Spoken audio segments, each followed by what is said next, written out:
रत्नागिरी तालुक्यातल्या वरवडे बादेवाडीच्या ठिकाणी आहोत आणि याच नदीमध्ये गेल्या अनेक वर्षापासून गावकऱ्यांचा मृत्यू झालेला आहे।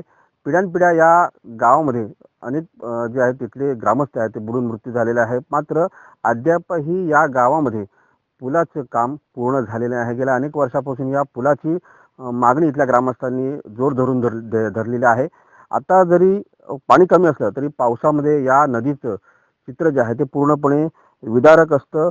शासन दरबारी अनेक वेळेला दाद मागून देखील या नदीवरती पूल झालेला नाही। आपल्यासोबत काही ग्रामस्थ आहेत। काकी मला सांगा, गेल्या अनेक वर्षापासून तुमची ही मागणी आहे, काय नेमकं सांगाल?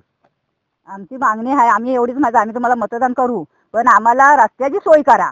तर कोणीच दिलं ना आम्हाला रस्ता, अजिबात नाही। देव आता देव मग देव करून करून एवढ्या पिढ्या गेल्या आहेत, तरी पण रस्त्याचं काय कोण नाव काढीत ना आतापर्यंत। आम्ही रस्ता पण साफ केलेलं, काय काय केलेलं, पण आम्हाला कुणी लक्ष दिलं नाही। मग ह्याच्या पुढे आम्ही काय करायचं? तुमचा जन्म याच गावामधला आहे, याच गावामधला तुमचा जन्म आहे, पिढ्यानपिढ्या या ठिकाणी गेलेला आहे।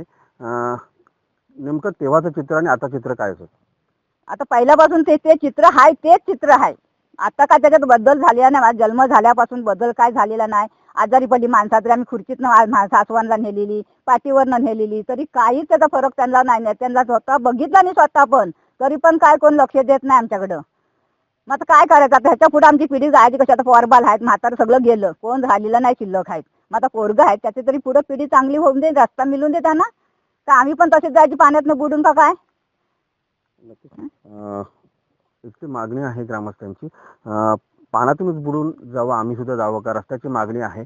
अजून आपल्यासोबत काही ग्रामस्थ आहेत। काय नेमकं सांगशील? तू या गावातला आहेस, तू आता इथून स्थलांतर झालेला आहेस, मात्र अद्यापही गावामध्ये जे प्रश्न आहेत ते अद्यापही जैसे तेच आहेत। तर एखादा आजारी पडला तर त्याला नेणं देखील या ठिकाणी मुश्किल होतं, काय नेमकं सांगशील?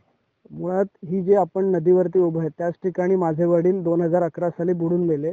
सगळ्या न्यूजपेपरने त्याची दखल घेतली, पण अद्याप त्याच्यामध्ये काही बदल झाला नाही। आता मी सध्या जो काही पाठपुरावा करतोय त्याच्यामध्ये नाबार्डमधून जवळजवळ 1.5 कोटी या ठिकाणी ब्रिजला मंजूर आहेत।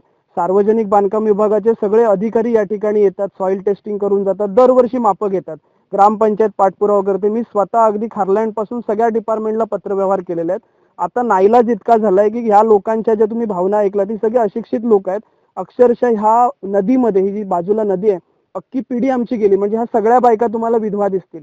म्हणजे प्रत्येक बाईचा नवरा कुठे ना कुठेतरी या पाण्यामधून आजारी पडून गेलेला आहे। आता आम्ही सगळेजण ह्या विषयावर जेव्हा चर्चा करत बसलो, त्या लोकांचं म्हणणं असं आहे की आपली जर शासन दखल घेणार नसेल तर आपण सगळेच ह्या पाण्यामध्ये एकदाचा जीव देऊ, म्हणजे तेव्हा तरी किमान त्यांना जाग येईल।